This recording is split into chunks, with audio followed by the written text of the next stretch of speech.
que você vai ver agora não é especulação, não é teoria. É o retrato de uma crise que pode explodir a qualquer momento. O espaço aéreo da Venezuela amanheceu tão vazio quanto o da Coreia do Norte. Companhias aéreas fugiram da rota. Militares dos Estados Unidos avançam pelo Caribe. E a Casa Branca acaba de dar um passo que muda tudo. Reconhecer o cartel de Los Soles como organização terrorista. Um movimento que abre caminho para ações unilaterais, sem Congresso, sem aviso e sem retorno. Mas o que isso significa? Maduro pode ser capturado? O Brasil está seguro? E por que tudo lembra o início de guerras que já vimos acontecer? Todas essas respostas você terá agora, nesse vídeo.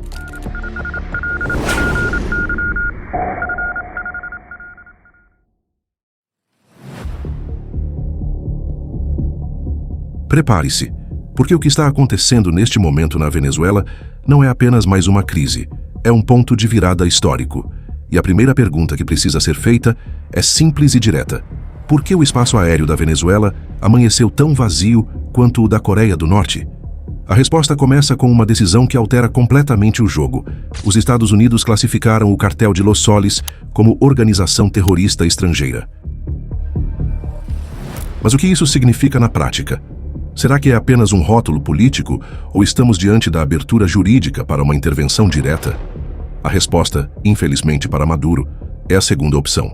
De acordo com Ronald Rodrigues, pesquisador e porta-voz do Observatório da Venezuela, essa designação amplia drasticamente o leque de ações permitidas a Washington, incluindo medidas unilaterais sem necessidade de aprovação do Congresso norte-americano, ou seja, ações rápidas, cirúrgicas e diretas, algo que o Departamento de Estado poderia executar sem aviso prévio.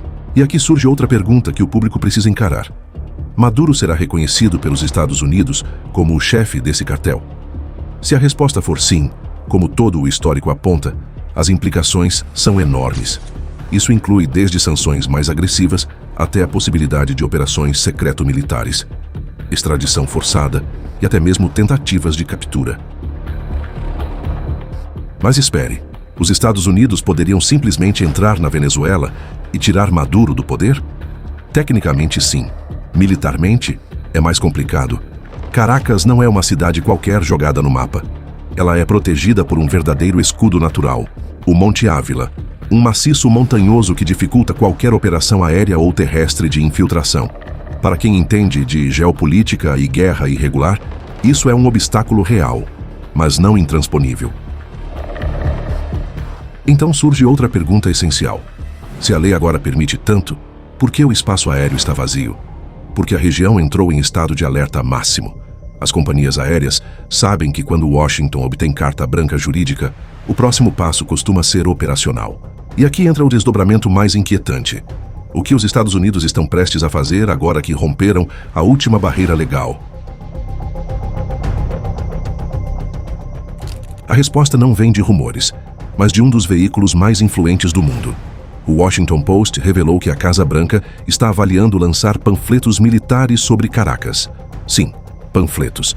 Mas antes de achar que isso é pouco, você precisa entender. Isso é exatamente como grandes operações começam. E aí eu te pergunto, por que um país que tem drones, satélites e armas de precisão usaria panfletos? Porque isso não é propaganda, é guerra psicológica. É uma tentativa de quebrar a confiança, acelerar deserções e lembrar a civis e militares de algo que pesa como um tijolo. A recompensa de até 50 milhões de dólares pela captura de Nicolás Maduro. Mas espere, essa história soa familiar. Sim, soa, porque os Estados Unidos fizeram exatamente a mesma coisa no Iraque, antes da invasão de 2003. Vamos relembrar o filme original. Naquela época, os panfletos lançados sobre cidades iraquianas tinham um objetivo claríssimo: orientar as tropas de Saddam Hussein a não atirarem aeronaves americanas, incentivar a rendição e avisar civis para ouvirem transmissões de rádio dos Estados Unidos. O recado era simples: rendam-se antes que seja tarde. E funcionou parcialmente. Abriu caminho para uma guerra que durou 8 anos e mudou o Oriente Médio. Então te faço outra pergunta.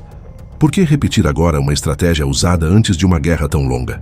Porque o objetivo, ao que tudo indica, não é apenas pressionar Maduro. É testar as reações internas, medir a lealdade dos militares e criar rachaduras entre as fileiras mais fiéis do regime. E isso não é especulação. A agência Reuters, citando funcionários sob anonimato, afirmou que os Estados Unidos estão discutindo uma nova etapa de operações na Venezuela, incluindo a possibilidade, ainda em avaliação, de um plano para derrubar Maduro. Agora pense comigo. Se os panfletos são apenas o primeiro ato, qual é o próximo passo? A resposta começa a aparecer quando vemos o que está acontecendo no céu da Venezuela. Um espaço aéreo vazio, como o da Coreia do Norte. Você sabe por que só existem 2 países no mundo com o espaço aéreo completamente desocupado? Coreia do Norte e Venezuela? Isso não é coincidência. É sintoma. O aviso da Administração Federal de Aviação dos Estados Unidos, o famoso NOTAM, recomenda que aeronaves comerciais evitem sobrevoar a Venezuela. Não é orientação vaga, é alerta de risco real. Agora pense comigo. Por que as companhias aéreas correriam o risco de cancelar voos inteiros, com perdas financeiras enormes, se não houvesse uma ameaça concreta? Avianca, Latam e outras simplesmente suspenderam suas rotas. Nada de sobrevoar Caracas, nada de rota direta para a Europa passando pela Venezuela. Na Colômbia, a ordem foi clara. Aviões que iriam para a Espanha, França ou Alemanha devem tomar rotas alternativas, aumentando o trajeto em até meia hora. Mas o que significa, na prática, um país com espaço aéreo vazio? Significa risco de interceptações militares, ações secretas, movimentações de jatos não identificados e possibilidade de operações que exigem o mínimo de testemunhas no ar. É o tipo de ambiente que precede ataques cirúrgicos ou missões de extração, aquelas que acontecem antes mesmo de o público perceber. E aí vem a pergunta que muitos evitam fazer. O que acontece se Maduro realmente cair à força? O New York Times trouxe 3 respostas com base em simulações feitas por analistas americanos. Primeiro, a Venezuela entraria em colapso imediato. Segundo, a violência explodiria nas ruas. E o terceiro, um êxodo ainda mais massivo atingiria as fronteiras, especialmente o Brasil. Aí eu te pergunto, o Brasil está preparado para lidar com centenas de milhares de pessoas cruzando a fronteira ao mesmo tempo? Porque se a queda de Maduro for repentina, a migração que já é intensa se tornaria uma avalanche. E tem mais um ponto. Enquanto o espaço aéreo desaparece, as embarcações militares dos Estados Unidos no Caribe só aumentam. Não são exercícios de rotina, são posicionamentos estratégicos. Depois de entender o cenário militar, político e aéreo, chegamos ao ponto que afeta diretamente o Brasil: o posicionamento do presidente Lula. E a pergunta que precisa ser feita é simples: Lula está mesmo preocupado com a Venezuela ou preocupado com o Brasil? Em sua mais recente declaração, Lula diz temer a presença militar dos Estados Unidos no Caribe e que a América do Sul é uma zona de paz. Mas vamos analisar isso com calma. Preocupado porque a América do Sul é considerada uma zona de paz. Nós somos um continente que não temos, armas nucleares, não temos bomba atômica, não temos nada. Mas eu te pergunto, isso realmente é uma vantagem? Ou transforma o continente no lugar mais vulnerável do mundo? Porque quando todos ao redor têm armas estratégicas, Estados Unidos, Rússia, China, França, Reino Unido, e você não tem nenhuma, a palavra paz pode soar mais como dependência do que como estabilidade. Lula teme que essa crise vire uma nova Ucrânia versus Rússia, mas será que ele está certo? Sim e não.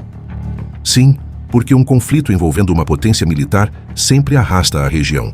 E não, porque a Venezuela não tem o poderio da Rússia, o que significa que o colapso pode ser muito mais rápido e muito mais caótico. Agora vamos ao ponto-chave. O Brasil conseguiria ficar neutro se os Estados Unidos realizarem uma operação para capturar Maduro? Essa é a pergunta que ninguém quer fazer. Porque, enquanto Lula critica a escalada militar americana, o New York Times já alertou. Se Maduro for deposto à força, o país mergulhará em caos, violência e um êxodo migratório sem precedentes. E adivinha qual país sofre primeiro? O Brasil. Roraima já é pressionada pela imigração venezuelana em tempos normais. Imagine agora. Imagine com um governo em colapso. Imagine com grupos armados disputando cada rua. Então, quando Lula diz que está preocupado, a pergunta real é: ele está preocupado com a Venezuela ou com o impacto direto no Brasil? Porque se Caracas cair, não é só a Venezuela que sente o choque. É a fronteira brasileira, é o norte do país, é a política regional inteira. E com cada movimento militar no Caribe, cada voo cancelado e cada declaração americana, uma coisa fica clara: o relógio está correndo e ninguém sabe qual será o próximo capítulo. O continente está em silêncio, mas é aquele silêncio típico, o silêncio que precede algo grande. Deixe sua opinião nos comentários. Queremos saber o que você pensa. E se gostou desse conteúdo, inscreva-se no canal e ative o sininho para acompanhar os próximos vídeos. Conheça também o clube de membros do canal. Lá você tem acesso antecipado aos vídeos, participa de conteúdos exclusivos e ainda ajuda diretamente a manter esse trabalho independente. Aqui não recebemos verbas públicas, nem apoio de partidos ou grandes conglomerados. Quem sustenta essa estrutura é quem valoriza a informação séria, direta e sem filtro. Se você quer ver mais vídeos como este, com análises que vão além do superficial, considere se tornar um apoiador hoje mesmo. Sua participação faz toda a diferença. Agora clique nos vídeos que estão aparecendo aí na sua tela e continue explorando os bastidores da geopolítica mundial. Até a próxima!